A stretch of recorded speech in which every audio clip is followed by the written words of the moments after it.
Alright, so today we're going to be talking Disney's Stay Alive. One of my favorite movies ever made. And it's not even that great. I'm going to be totally honest with you. Not the best movie ever made, but we're going to be talking about it today because it's one of my favorites. And maybe I can turn some people on. Maybe I can remind some people of some good old memories that they had with the homies. It's a good movie to watch with the homies. It's a lot of fun. So here we go. Stay Alive is a 2006 American horror film directed by William Brent Bell, who co-wrote it with Matthew Peterman. The film was produced by Joseph McGinty Nicol and released on March 24th, 2006 in the United States. It was the first film released by Hollywood Pictures after 5 years of inactivity. Stay Alive has gained a cult following, despite initial critical panning. I'm part of that cult following. Yes, I'm going to be reading the Wikipedia article. I'm the guy who's going to read this article out for you so you can have some fun. And I'll also be going back and touching on William Brent Bell and Matthew Peterman and Hollywood Pictures. We'll do a little deep dive on all the people involved and all of that too. So it's more than just one Wikipedia article. I'm going to smush a couple in together and see what other kind of research I can do here. After playing a video game titled Stay Alive, Loomis Crowley, his roommate Rex, and Rex's girlfriend Sarah are killed the same way as their characters were killed in the game. At Loomis's funeral, his friend Hutch meets Abigail, a friend of Sarah, and receives some of Loomis's possessions, including Stay Alive. Hutch, his girlfriend October, and her brother Phineas decide to play the game as a group. Abigail and another friend, Swink, join them, while Hutch's boss, Miller, plays online from his office. The game is set in a derelict mansion on Garouge Plantation, but it only starts when the 6 players recite the Prayer of Elizabeth, a request for all who resist to perish so that their blood can keep the Countess Elizabeth Bathory young. The players fight through a cemetery of evil ghost children, heading toward a mausoleum and tower. The game directs Hitch to pick up a rose. October, a reader of occult literature, explains that undead spirits cannot move across wild roses. Later separated from the others, Miller throws a rose to dispel the spirits of undead girls. Since he is out of roses, a woman in a red dress, the Countess, kills Miller's character. Minutes later, the Countess appears in Miller's office and kills him by stabbing him with conjoined scissor blades like the ones in the game. And yeah, that was interesting. They don't, there was a little bit of suspense built up in that one that they're not just going into, which is fine. There's this movie, it was pretty cool. I really did like a lot of the suspenseful, you knew what was going to happen, you know what I mean?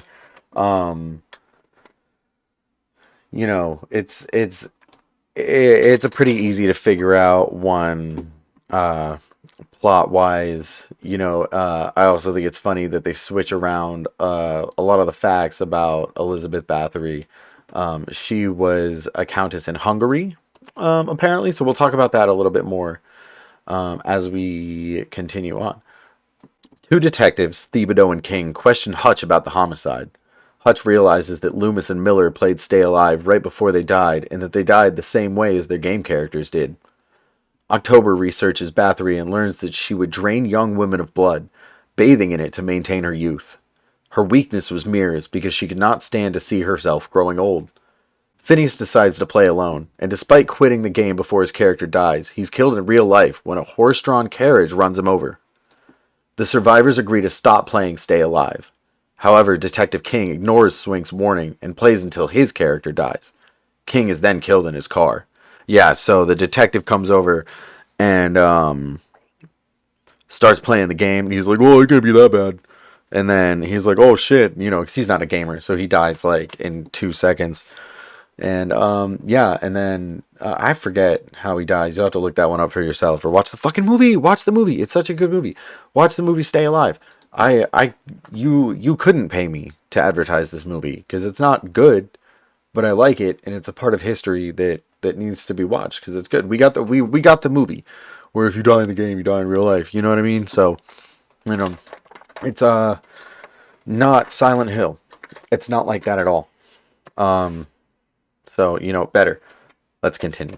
Hutch and Abigail search Loomis's house and learn of the game developer's location, the real Garouge Plantation. October has discovered that the real Countess Bathory was locked in the tower of her estate as punishment for her gruesome acts and vowed to return one day for revenge. which she's now able to do as the prayer of Elizabeth has resurrected her. The Countess can only be killed by driving 3 nails into her body to trap her soul. October sees the Countess in real life and tries to kill her, but realizes she's a ghost. She has her throat slit by the Countess. The 3 survivors realize that once the game has begun, it can play by itself.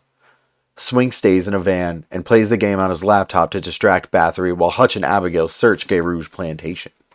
The Countess begins cheating, arriving in her carriage to kill Swink in real life, even though his character is alive.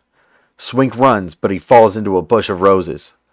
Hutch and Abigail return to the van to find Swink's character dead. They take the laptop and some wild roses, which they drop to deter undead children as they move towards the tower. They become separated, and Hutch plans to perform the ritual on Bathory's body alone. Bathory's phantom attacks Abigail. At the top of the tower, Hutch finds the preserved body of Elizabeth Bathory and hammers 3 nails into it, after which the spirit disappears. Bathory's body reanimates. Recalling that the Countess hates mirrors, Hutch uses the reflective laptop to repel her before setting the room ablaze. Swink, still alive due to the rose bush, bursts in with Abigail and rescues Hutch. As Bathory's body burns, the 3 leave the tower. Meanwhile, the gaming store is now selling copies of Stay Alive. Intrigued, a worker puts a copy in a PlayStation 2. As the game's intro begins, the group reciting Elizabeth Bathory's prayer is heard as the game zooms to Bathory, staring out her window. Again. She'd be staring out her window again at this point. Yeah, which is crazy, because it was this indie game that they couldn't get into stores, and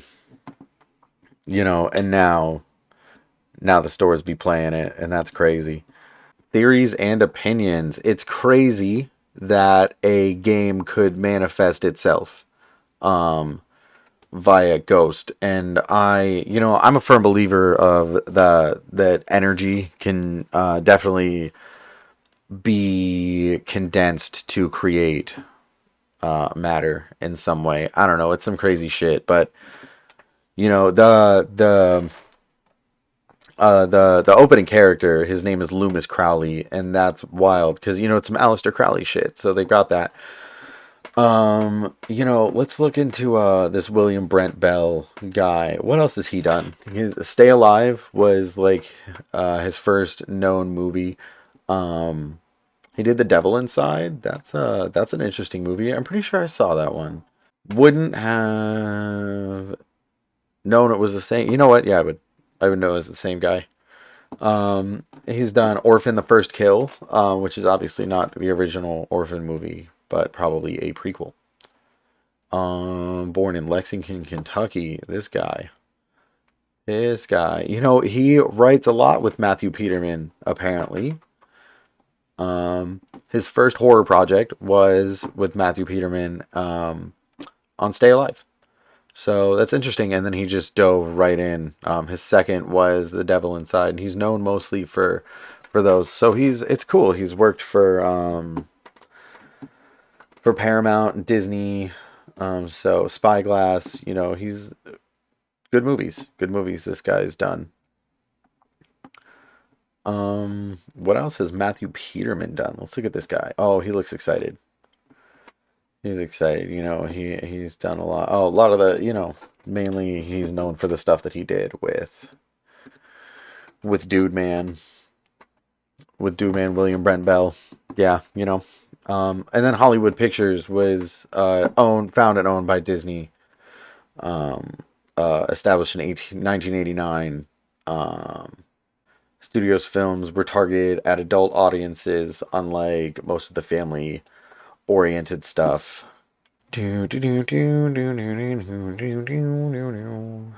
Touchwood, Pacific Partners, anything good? Joy Luck Club. Oh, they did Encino Man. Look at that. They did Encino Man. That's not scary.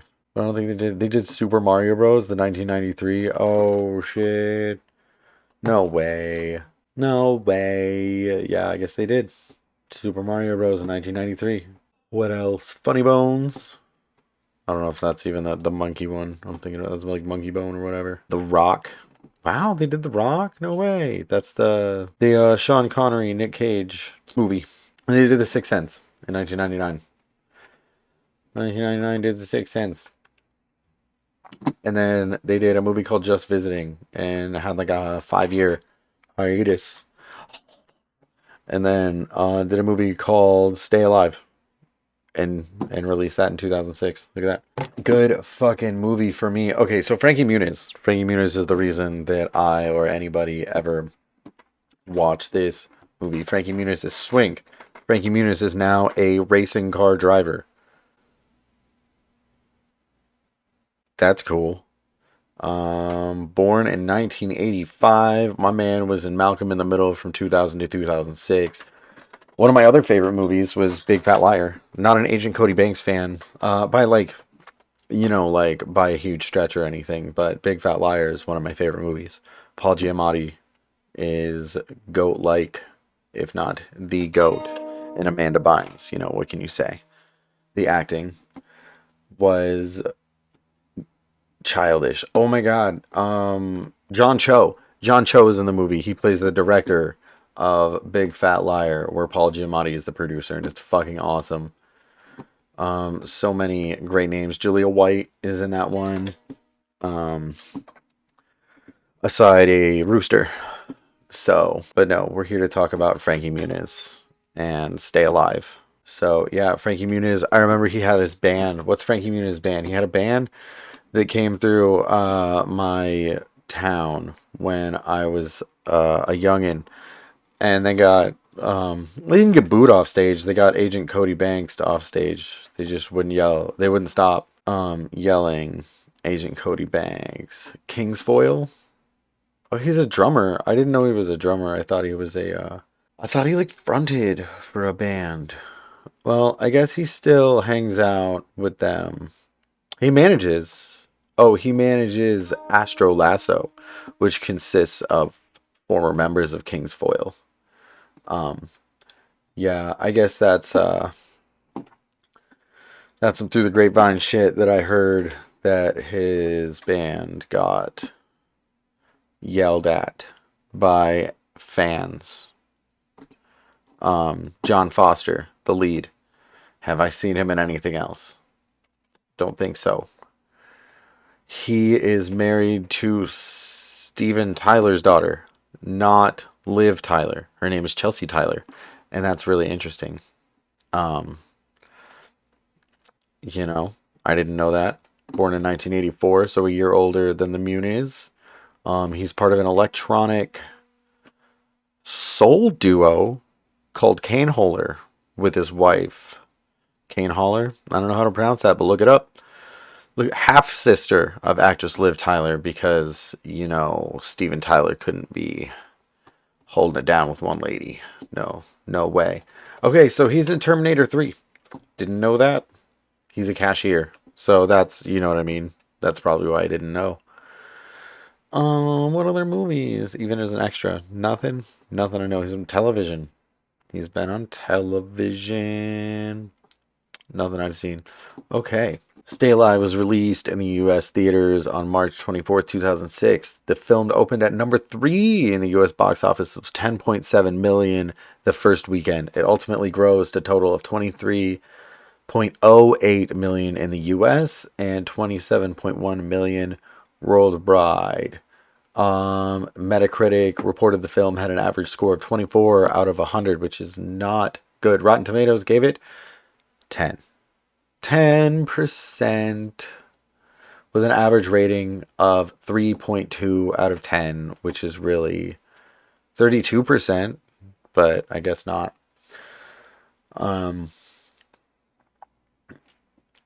Stay Alive, they say Stay Alive fails to exploit its premise for any real scares, which I don't know. I think it was, I don't know. What other, were there other horror video game movies before that? Was about a video game, not the premise of a video game. So we're talking Silent Hill, and that was just the premise of the video game. Was turned into a movie. So what other horror movies about video games are there? Movies about Video games. We're gonna look it up right now. Horror movies about video games. Okay, so there was a movie called Latency, and that came out this year. It's on Tubi. Blood Rain, which again is a movie based on the premise. Stay Alive is 2006. Escape Room 20. What? I can't even see. That's wild. Escape Room 2019. Choose or Die 2020. You see, there's Resident Evil, but again, not about a video game. Resident Evil, Silent Hill. That's all it ever is. Game Over 2019. Doom, but again, that was the premise. Doom was 2005, another great movie. Doom was cool, especially when they switched to first person. That was really cool. Of course they had to do that. Black Mirror, that's recent shit. Live Scream, Stay Alive. It's it. I feel like it was genre defining as far as movies about video games. In general, yeah, like I don't see a lot. Brain Scan, Lawnmower Man, Gamer. There was that one. Yeah, what was that movie called Gamer? See, Gerard Butler. That's 2009. Still, so get the ones of getting trapped in the games and stuff like that, or a game being in real life. One's getting trapped in the games. Black Mirror style and stuff. I guess there's probably more of, but at this point, this is the one where the game crosses over into real life, unless you count some like Yu-Gi-Oh or Pokemon shit. But um, it's great stuff. I was a Yu-Gi-Oh. I'm still my son. I get into the Yu-Gi-Oh, and he loves or the Pokemon. I hope to get him into Yu-Gi-Oh. So yeah, I guess there is an unrated version. I don't know if I've seen that. News. You know what? I did see it once because I torrented the movie once. And it was interesting. It was okay. 2022. Bell, who's William Brent Bell. In 2022, William Brent Bell revealed that developments for a potential sequel are ongoing. The filmmaker states that creatives are trying very hard to make another one, and I imagine you'd have to try very hard with the reception that it got. I mean, I think they did a really good job. I think it was really well done, especially in 2006. $20 million budget, most of which, probably spent on food and actors. Budgets are crazy. Hollywood budgets are nuts. I mean, listen, at the box office, they netted $7 million. So producers, I guess, would probably have to be really into it because they're not making a whole lot for their buck. You know what I mean? But a sequel, I think, would be really cool if they could do it. Freshen it up. I don't know. VR would be kind of fun to include in these things. I think a sequel has a lot of potential there. But Elizabeth Bathory, yeah. So check this out. She was the Countess of Hungary, not New Orleans. That was a really weird twist. And I also, okay, so one thing that comes up a lot in discussion about this movie is what was she? All the lore just kind of ended up crossing over. If she's like a vampire or a ghost or like a lich or something like that. But she was accused of torturing and killing hundreds of girls and women over the span of like 20 years from 1590 to 1610. So that's an interesting little tidbit. They were put on trial and convicted. She was imprisoned in the castle, kind of like they were, like they described in the movie slash game. Writers have said that the accusations against Bathory were supported by testimony from more than 300 individuals, some of whom described physical evidence in the presence of mutilated dead, dying and imprisoned girls found at the time of her arrest. So I mean, like, if 300 people found some kind of fucked up shit, She had vampiric tendencies. There was folklore that she bathed in the blood of virgins to retain her youth. Um, but I guess that was just folklore and rumors. Um, you know, considered unreliable by modern historians. Some insist that her story inspired Dracula, although everyone knows that was Vlad. Vlad, the hemp paler, smoked a lot of weed. Through her mother, Elizabeth was the niece of Stephen Bathory, Prince of Transylvania.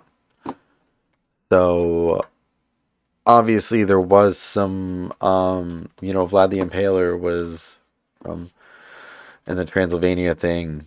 And maybe there was a big Eastern European cult type deal going on out there. Bathory had falling sickness. Epilepsy. As a child, she was an epileptic. She got married, gifted a castle, Hungarian troops. She had a daughter, accusations. Okay. Check this out.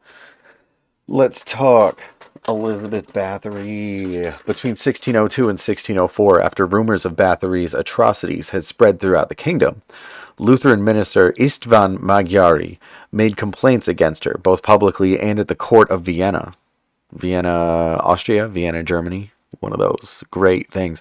In 1610, Matthias II assigned Georgi Thurzo, the Palatine of Hungary, to investigate. Thurzo ordered two notaries, Andras Koretsuri and Moses Siraki, to collect evidence in March 1610. By October 1610, they had collected 52 witness statements. By 1611, that number had risen to over 300. I think, people may have just not liked her, talking a lot of shit. But, maybe she was crazy and maybe she was killing young girls as over 300 people suggested. I'm probably butchering these names too. I'm gonna include that. Like, I'm trying. I really am. I don't want to. It's not for not trying. I'm really, but I don't speak Hungarian. There we go. Damn. I'm an idiot. Don't, please. Elizabeth is said to have tortured or killed peasant girls for years. Their disappearances were not likely to provoke an investigation. However, she eventually began killing daughters of the lesser gentry, some of whom were sent to live with her, hoping to learn from her and benefit from a connection to the high-ranking countess. The use of needles was also mentioned by the collaborators in court. There were many suspected forms of torture carried out by Bathory. She did needles. It's just acupuncture.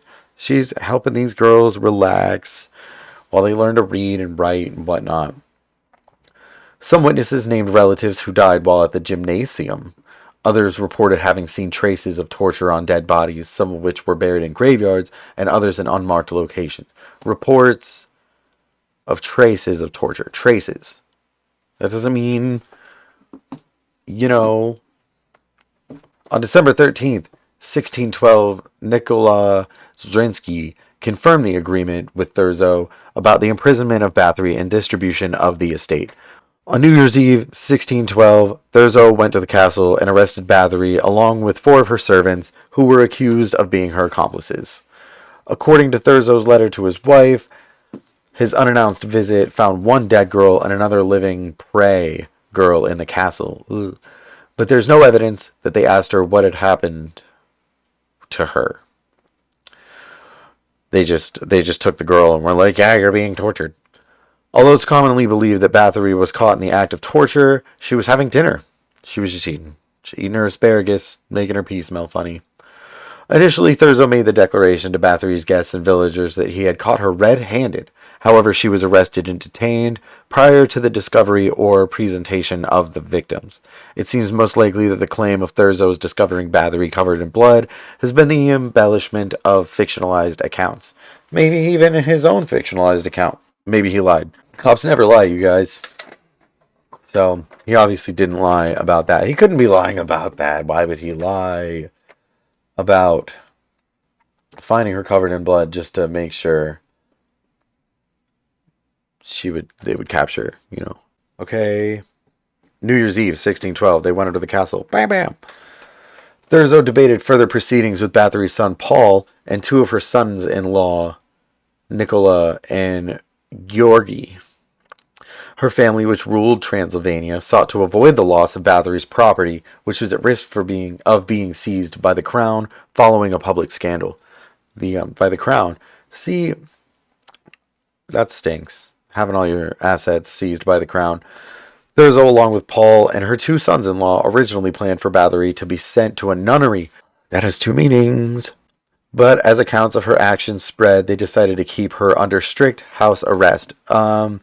I don't know if it's gonna say this here, but her four assistants were killed. In her first trial, 17 witnesses testified, including the four servants who were also fellow suspects. These suspects had been tortured before the proceedings. They confessed, I guess allegedly. These suspects had allegedly been tortured before the proceedings. Can dead people sue? They confessed and stated that they were acting on Elizabeth's orders. After the trial, they were executed as her accomplices. Two of them had their fingers torn out with a pair of red-hot pincers and were then burned alive.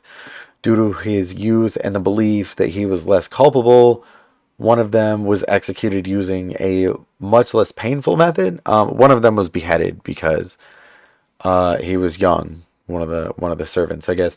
Afterwards, his body was burned on the same pyre as the other two servants. As two of the other servants, I guess. Another servant, the fourth, was initially escaped capture but was burned alive after being apprehended. One received a life sentence after evidence showed that she had been abused by the other women.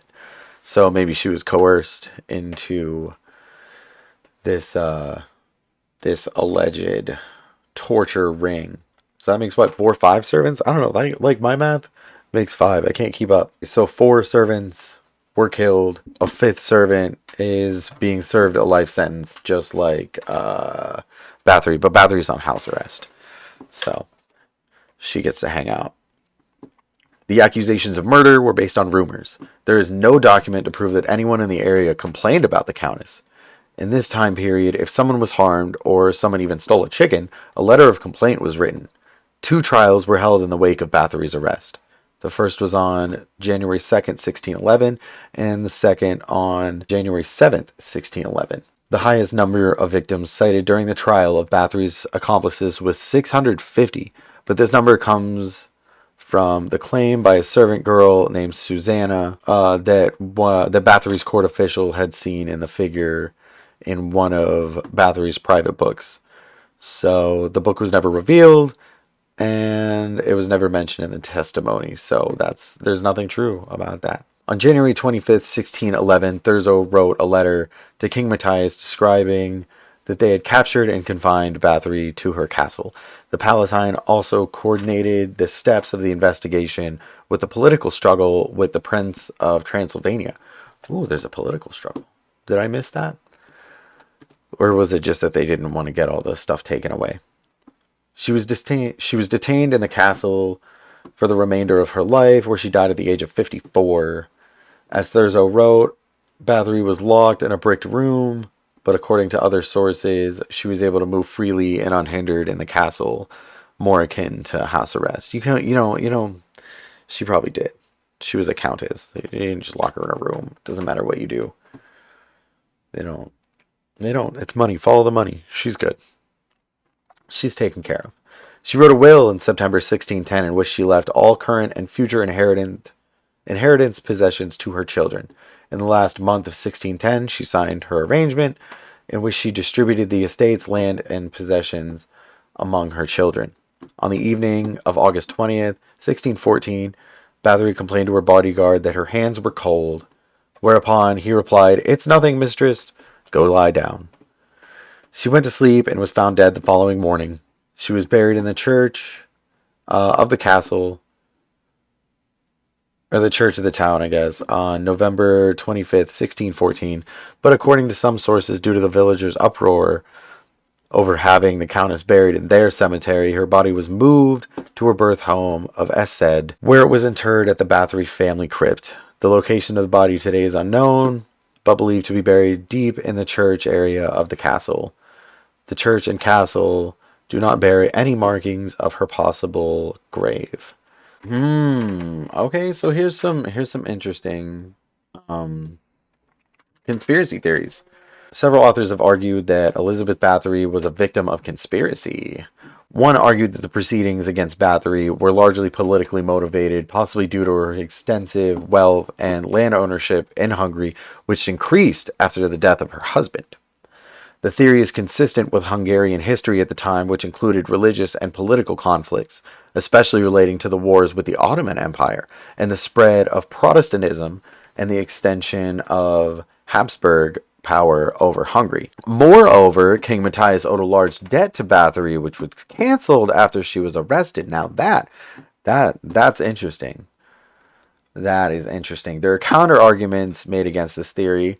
The investigation into Bathory's crimes was sparked by complaints from a Lutheran minister, but there was no written complaint. There's no evidence of that. I don't. They said that. This does not contribute to the notion of a Catholic plot against the Protestant Bathory, although religious tension is still a possible source of the conflict, as she was raised Calvinist, not Lutheran. One book also alleges that there were numerous bodies and dead and dying girls found when the castle was entered by Thurzo. But the conspiracy is that the physical evidence was exaggerated and Thurzo misrepresented dead and wounded patients as victims of Bathory, as disgracing her would greatly benefit his political state ambitions. Yeah, obviously saying that you took down this crazy witch ring of child torture would definitely help you look really good. You can't deny that. So they're saying that there were patients in there, maybe in an infirmary wing. There was a movie by Peter Sasdy in 1971 called Countess Dracula, which is, oh, he's a Hungarian, but it's a British film. Peter Sasdy was born in Hungary, but started making films in Britain, I guess. He directed the 1960s TV series Wuthering Heights, which I've heard of and is, probably a remake.